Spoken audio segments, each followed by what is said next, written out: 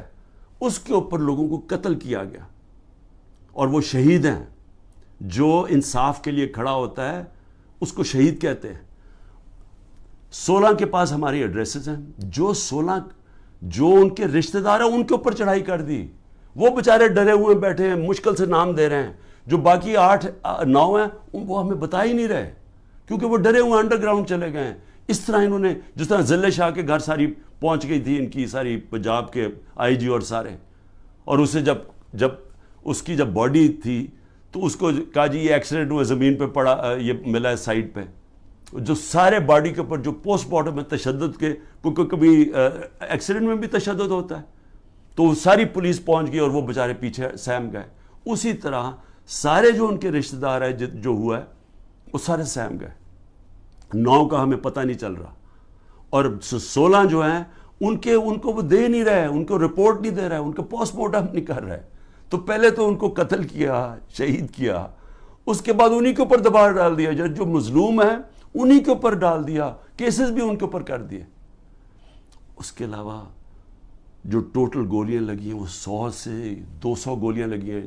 جو ہاسپٹل میں پڑے ہوئے تھے ان کو اٹھا کے جیلوں میں لے گئے, جن کو گولیاں لگی تھی. 3 کی ٹانگیں کٹ گئیں, 1 پیرالائز ہو گیا جو پیچھے گولی لگی. لیکن صرف وہ بلڈنگز کو آگ لگا دی. بھئی ہم سارے مذمت کرتے ہیں. وہ ججمنٹ میں دیکھ لیں چیف جسٹس کی, کہ مجھے تو پتہ ہی کچھ نہیں تھا. میں تو جب چیف جسٹس کے وہاں سامنے ہوا, انہوں نے بتایا کہ جی, میں نے کہا میں سخت مذمت کرتا ہوں. 27 سال سے میں نے لوگوں کو کہا ہوا ہے کہ قانون کے بیچ میں رہ کے ہم نے ہمیشہ, اور رہے ہیں قانون کے بیچ میں, ہمیشہ احتجاج ہم نے قانون کے بیچ میں کیا.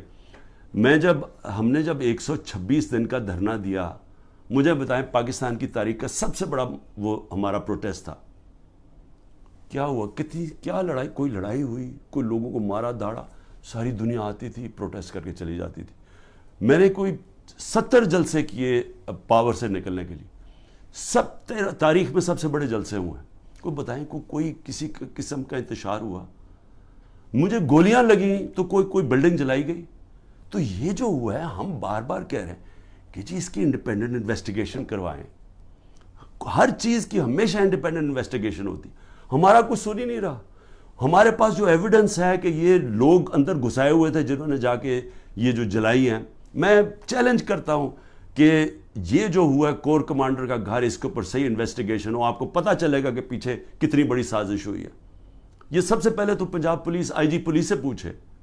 جب کیپٹل ہل کے اندر واشنگٹن میں جب ٹرمپ کے سپورٹرز چڑھ گئے, سب سے پہلے انہوں نے پولیس چیف کو خارج کروایا, اس سے فارغ کیا. تو اس سے کیوں نہیں کوئی پوچھ رہا؟ اوپر سے یہ کہہ رہے جی عمران خان ملٹری کورٹ میں, یہ عمران خان اس میں ملوث تھا. تو انہوں نے تو پہلے سے ہی پلان بنایا ہوا تھا کہ اس کو استعمال کر رہے ہیں ایک پوری جماعت کو, جو سب سے بڑی جماعت کو ختم کرنے کے لیے. اور یہ پوری کوشش کر رہے ہیں کہ جو لوگوں کو جیلوں میں ڈالا, جو کر رہے ہیں لوگوں سے. یعنی میں کبھی نہیں سمجھتا تھا کہ یہ ملک اتنا نیچے چلا جائے گا, کہ ہماری اخلاقیات اتنی گر جائیں گی. نبی صلی اللہ علیہ وسلم جب جنگ بھی جانے سے پہلے کہتے تھے, نہ تم نے عورتوں کو, مخالف دشمنوں کی, نہ عورتوں کو, نہ بچوں کو, نہ بوڑھوں کو, نہ درخت کاٹنے ہیں. یعنی اتنا دشمنوں کے خلاف تھا. جو ہمارے ساتھ ہو رہا ہے, اور نہ عورتیں دیکھتے ہیں, نہ بچے دیکھتے ہیں, نہ ان کی بزنسز دیکھتے ہیں. جس طرح کا ان کے رشتہ دار, ان کے جاننے والے سب کے اوپر پہنچ جاتے ہیں. یعنی ایسی کبھی میں نے اس طرح کا ظلم نہیں دیکھا جو ہمارے خلاف اس وقت ہو رہا ہے. اور آڑ کس کی لے رہے ہیں؟ جناب بہت بڑا ظلم کر دیا ہم نے 9 مئی کو. تو 9 مئی کو جو میرے سے ظلم ہوا, جو شروع ہی ہوا, جس کی وجہ سے سارا کچھ ریاکشن ہوا, اس کے اوپر تو کوئی انکوائری بھی نہیں ہوئی. اور اس لیے میں یہ ابھی تو جو کیسز اب بن رہے ہیں, اس کی آڑ لے کے ہر دوسرے دن ایک نیا دہشت گردی کا کیس بن جاتا ہے, جو 180 تک پہنچ چکا ہوں. اور یہ اب ممکن ہی نہیں ہے میرے لیے کہ میں ساری جگہ بھاگا پھروں. کوئی میاں والی میں کیس ہے, فیصل آباد میں کیس, جدھر جی وہ 9 مئی کا بنا کے جس کو کیسز ہے.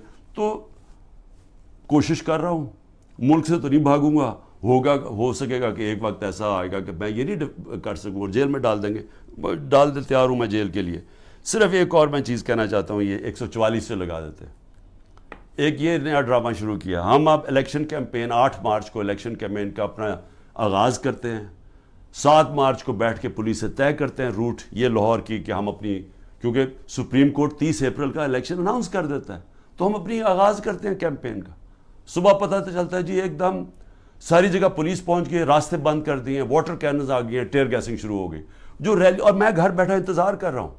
اب میں نے ریلی جوائن کرنی ہے, پتہ چلا جناب ٹیئر گیسنگ ہو گئی ہے, میرے گھر کے باہر پولیس پہنچ گئی ہے. اس کے بعد اگلے دن اس دن ذیل شاہ قتل ہو جاتا ہے, اور جو تشدد سے اس کو بیچارے کو شہید کرتے. اس کے بعد یہ ذرا سنتے جائیں, 14 مارچ کو وارنٹ آ جاتی ہے میرے گھر میں کہ جی آپ کو ہم پکڑنا چاہتے ہیں, کیونکہ آپ نے وہ 18 مارچ کو میں نے ایک عدالت میں اپیئر ہونا ہے, میجسٹریٹ کے کورٹ میں. 4 دن پہلے پولیس پہنچ جاتی ہے. آپ کو اگر میجسٹریٹ کورٹ میں پیش بھی ہونا ہے تو ایک دن 24 گھنٹے میں پیش کرنا پڑتا ہے, وہ 4 دن پہلے پولیس پہنچ جاتی ہے. اور وہ جو کیس تھا, میں کہہ رہا ہوں, ہماری سینئر لیڈرشپ کہہ رہی ہے ہاں جی عمران خان عدالت میں پیش ہوگا, وہ سارے باہر پولیس کو کہہ رہی ہے, وہ سن ہی نہیں رہے. اس کے بعد جو یہ ذرا سمجھ رہے ہیں, جو CRPC کرمنل کوڈ کا جو سیکشن 75 ہے, اس کے مطابق اگر آپ وکیل آپ کو ایشورٹی بانڈ دے دیتا ہے کہ عمران خان 18 کو پہنچے گا, تو وہ اریسٹ نہیں کر سکتے. یہاں کا جناب جو CCPO ہے, اس کے پیچھے میرا وکیل, اور وہ بھی وکیل بھی ہائی کورٹ بار ایسوسی ایشن کا پریزیڈنٹ, وہ پیچھے پھر رہا ہے ایشورٹی بانڈ لینے کے, وہ مل ہی نہیں رہا اسے, کیونکہ بدنیت ہے. یہاں پھر مجھے اغوا کرنے آئے تھے, 24 گھنٹے میرے گھر کے اوپر اٹیک کیا. اچھا اب پھر 144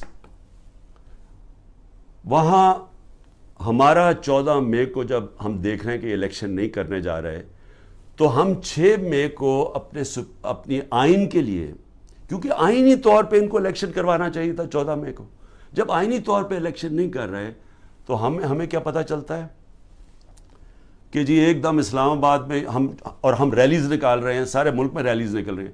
اسلام آباد میں ریلی نکلتی ہے 144, عمران خان کے اوپر یہاں کیس ہو جاتا ہے. سارے پاکستان میں ریلیز نکل رہی ہیں, لیکن اسلام آباد میں جی کیونکہ 144 لگا دیا تھا, وہ 144 لگتا ہی صرف ہمارے لیے. مولانا فضل الرحمان نے ریڈ زون میں جا کے 144 کے دوران سپریم کورٹ کے باہر پورا گالیاں نکالی چیف جسٹس کو, عدالتوں کو گالیاں نکالی سپریم کورٹ کے چیف جسٹس کو کھڑے ہو کے, اور ان ساروں نے تقریریں کی ریڈ زون کے اندر. اس کے لیے 144 نہیں تھا, اس کو بلکہ فیسیلیٹیٹ کر رہی ہے حکومت جا کے وہ ریلی نکالنے کے لیے. لیکن ایک آئین کو کے لیے, ایک آئین کی خلاف ورزی ہو رہی ہے, اس کے لیے ریلی نکل رہی ہے, اور اس کے اوپر عمران خان کے اوپر کیس. تو یہ ہیں اس طرح کے کیسز. میں آخر میں اب کہنا کیا چاہتا ہوں, دیکھیں میں اپنی قوم سے بات کرنا چاہتا ہوں. میں نے تو اس کا مقابلہ کرنا ہی ہے, میں تو آپ کو کہہ بیٹھا ہوں. اتنے زیادہ کیسز ہیں میرا, تو اب بلکہ میں وکیل ہی تقریباً بن گیا ہوں, اور میرا اب عدالتیں تو میرے آفس ہی بن گئی ہیں. میرا تو ہر روز ایسے ہے کہ جس طرح میں آفس جا رہا ہوں, اور میں تو اس کا مقابلہ کرتا رہوں گا. لیکن یہ ہو سکتا ہے کہ میں اب میں میاں والی بھی جانا ہے تو کوئٹہ بھی جانا ہے, یہ ہو سکتا ہے کہ میں اب نہ کروں. انہوں نے وارنٹ نکال دیا, اریسٹ کر دیں گے. پلان تو ان کا کہ کسی نہ کسی طرح اس کو اریسٹ کرو تاکہ یہ جیل میں جائے اور پھر اس کی پارٹی توڑو اور اس کے بعد پھر الیکشن اناؤنس کرو. یہ ان کا پلان ہے, میں تو اس کے لیے تیار ہوں. لیکن میں اپنی قوم سے آخر میں کیا کہنا چاہتا ہوں, دیکھیں یہ جو ہو رہا ہے نا, یہ عمران خان بنے پرائم منسٹر, الیکشن جیتے نہ جیتے, جیل میں جائے, لیکن مسئلہ تو پاکستان کا اس وقت. تو میں آپ کے لیے اب کہہ رہا ہوں, یہ جو ہو رہا ہے نا, یہ صرف اور صرف ملک کی اب تباہی ہے. یہ جو چور اوپر بیٹھ گئے ہیں, اور میں نے آپ کو ان کے کیسز بتایا, یہ تو کچھ بھی نہیں ہے کیسز, ان کے اوپر تو پوری کتابیں ہیں ان کی کیسز کے اوپر. ان کے اوپر تو باہر کی کتابوں میں ان دونوں کے زرداری اور نواز شریف خاندانوں کے اوپر چوری کے اوپر ان کے اوپر کتابوں کے اندر مینشن کیا ہوا ہے, باہر کے اخباروں میں ہے یہ ایک دوسرے کے متعلق کیا کہتے تھے, اسٹیبلشمنٹ ان کے متعلق کیا کہتی تھی, تو اس میں تو کسی کو کوئی شک نہیں ہے کہ انہوں نے کیا کیا. اب یہ جو پلان بن رہا ہے کہ عمران خان کو جیل میں ڈال کے ان کو واپس لے کے آنا, چلیں عمران خان جیل میں بھی چلا جاتا ہے, یہ واپس بھی آ جاتے ہیں, لیکن ملک کا کیا بنتا ہے؟ میں یہ سوال پوچھ رہا ہوں کہ ملک کا جو حالات ہیں, یہ جو جنرل باجوہ نے یہ انجینئرنگ کر کے ان کو اوپر بٹھایا ہے, کیا ملک بچ جائے گا ایسے؟ مجھے یہ بتائیں کہ صرف معاشیت کو دیکھ لیں کہ ہم جب ایک سال, میرے ہٹانے سے ایک سال پہلے جو ہمارا ڈالر, کیونکہ اصل مسئلہ پاکستان کا ڈالرز کا ہے, ہم کیوں IMF کے گھٹنوں میں پھر رہے ہیں؟ کیونکہ ہمارے پاس ڈالرز کی کمی ہے, IMF سے ہمیں ڈالرز چاہیے. لیکن جس وقت ہمارا جو آخری سال تھا 8.7 ارب ڈالر کا ہمارا ڈالر انکم میں اضافہ ہوا تھا, ایکسپورٹس میں اور ریمیٹنسز میں 8.7 ارب ڈالر کا اضافہ ہوا تھا. اس سال جب سے یہ جنرل باجوہ کے یہ تحفے آئے ہیں, انہوں نے ایک سال کے اندر 8.5 ارب ڈالر کی کمی کی ہے ریمیٹنسز اور ایکسپورٹس میں. وہ جو ہمارا بڑھا تھا اور ہمارا پورا ماشاءاللہ جس طرح ہم جا رہے تھے, مزید ہمارا اور بڑھنا تھا کیونکہ ہمارا 2 سال میں بڑھتا جا رہا تھا. ان کا ایک سال میں 8.5 ارب ڈالر کم ہوا ہے ریمیٹنسز میں اور ایکسپورٹس میں. اس کا مطلب کہ 3 ارب ڈالر کے تو ہم قرضے لے رہے ہیں ان سے, اور جو آمدنی ہے وہ سکڑتی جا رہی ہے. اگر ایک گھر کے اندر آپ کے اوپر قرضے چڑھتے جا رہے ہیں تو آپ آمدنی بڑھا کے قرضے واپس کریں گے نا. اگر آمدنی آپ کی کم ہو رہی ہے تو قرضے آپ نے کیسے واپس کرنے؟ تو یہ ہے تباہی کی طرف. بے روزگاری بڑھ رہی ہے, مہنگائی بڑھ رہی ہے, تنخواہ دار طبقہ پس گیا ہے, عوام کو سامنے کچھ نظر نہیں آ رہا. جو اس ملک کے قابل لوگ ہیں وہ باہر جانے کا سوچ رہے ہیں. 9 لاکھ پروفیشنلز ملک چھوڑ کے چلے گئے ہیں کیونکہ ان کو امید نہیں نظر آ رہی. کیونکہ امید یہ جب ان شکلیں دیکھتے ہیں جو دبئی میں بیٹھ کے گدوں کی طرح پاکستان کی بندر بانٹ کر رہے تھے, وہ لوگ پاکستان سے مایوس ہو گئے ہیں. آگے نظر کچھ نہیں آ رہا. اوپر انصاف کا نظام جس ملک میں یہ ہو کہ یہ چور اوپر بیٹھ کے اپنے کیسز اربوں روپے کے 1100 ارب روپے کے کیس معاف کروا دیں, اور وہ جو لوگ جن کی انصاف کی تحریک جو 27 سال لے کے آئے تھے کہ جی اس ملک میں رول آف لا ہو, ان کے اوپر کیسز کی بارش ہوئی ہے. ان کے اوپر 3-3 4-4 کیسز تھے. میرے پر 180 کے قریب کیسز ہیں. کبھی ہوا ہے دنیا میں کسی ملک میں ایسے کبھی ہوا ہے؟ لیکن یہ ہو اس لیے رہا ہے کہ یہاں مجرم اوپر بیٹھ گئے ہیں. اور میں قوم کو آج کہہ رہا ہوں, میں سارے وہ لوگ جو کہ یہ غلط کام کر رہے ہیں ان چوروں کے لیے, دیکھیں اللہ نے کیوں کہا تھا کہ رزق میرے ہاتھ میں ہے؟ اس نے اس لیے کہا تھا کہ کوئی اپنی رزق بچانے کے لیے, تنخواہ بچانے کے لیے, نوکری بچانے کے لیے آپ کوئی غلط کام نہ کریں. آپ کے اوپر اللہ نے لازم کیا ہوا ہے کہ آپ قانون کے مطابق چلیں. برطانیہ میں کسی پولیس والے کی جرت, کسی اوپر آفیسر کی جرت نہ ہو کہ نیچے پولیس والے کو کہا کہ غلط کام کرو, کسی کے گھر کے توڑ کے اندر چلے جاؤ, وہاں اس کا گھر لوٹ لو, ان کی بزنسز بند کر دو. جرت نہ ہو, پولیس چیف کی جرت نہ ہو, کیونکہ اسے پتا ہوگا کہ قانون میں وہ نیچے کھڑا ہوگا کہے گا میں یہ نہیں کرتا, یہ قانون مجھے اجازت نہیں دیتا. وہاں کا اس لیے وہ کامیاب ہے ملک, اس لیے ہمارے لوگ بیچارے سمندروں میں ڈوبنے کی رسک لیتے ہوتے پہنچنے کی کوشش کرتے ہیں, کیونکہ وہاں انصاف ہے. وہاں کسی کو غلط کام کرنے کے لیے آپ حکم نہیں دے سکتے, کیونکہ قانون ہے, انصاف ہے, رائٹس ہیں لوگوں کے, ان کے فنڈامنٹل رائٹس کی, ان کی عدالتیں ان کی حفاظت کرتی ہیں. یہاں پکڑ کے جس کو مرضی اٹھا کے اندر جیلوں میں ڈال دو, جس کو مرضی تشدد کرو. جو تشدد کی کہانیاں ہیں اتنی خوفناک ہیں جو یہ اس وقت لوگوں کے اوپر ہو رہی ہے, پکڑ چن کے لوگوں کو اوپر تشدد کر رہے ہیں, انٹرنیشنل لاء کے اگینسٹ ہے یہ. تو جو لوگ یہ سارے لگے ہوئے ہیں اور نیب میں بیٹھے ہیں, FIA میں بیٹھے ہیں, پولیس میں بیٹھے ہیں, جو تنخواہ دار لوگ ہیں, میں ساروں کو آج کہہ رہا ہوں کہ دیکھیں آپ اللہ کو جواب دیں. آپ یہ جو چیزیں کر رہے ہیں, آپ اپنے ملک کی تباہی کے راستے پہ ملک کو لے کے جا رہے ہیں, اور آپ اپنی آخرت بھی تباہ کر رہے ہیں. آپ کو کوئی ضرورت نہیں ہے, جب رزق اللہ نے کہا میرے ہاتھ میں ہے, آپ کو غلط کام کرنا اور گناہ کرنا کی یہ نہ کہنا اوپر والے کو کہیں گے کہ نہیں جی میں تو کیا کرتا مجھے اوپر سے غلط آرڈر آیا ہے. آپ کا رائٹ ہے کہ غلط کو آرڈرز آپ نہ مانیں. یہ آپ کو قانون اجازت دیتا ہے جو کہ کسی بھی مغربی جمہوریت کے اندر کسی کی جرت نہیں ہے, کسی آفیسر کی جرت نہیں ہے کسی نیچلے والے سے غلط کام کروایا جائے. یہ میں صرف آخر میں اس لیے کہہ رہا ہوں کہ اللہ نے امر بالمعروف کا ہمیں حکم دیا ہوا ہے کہ اچھائی کے ساتھ کھڑے ہو, برائی کے خلاف جہاد کرو. وہ معاشرے کا بنیاد بنتی ہے اور عدل اور انصاف اور امر بالمعروف پہ معاشرہ کھڑا ہوتا ہے.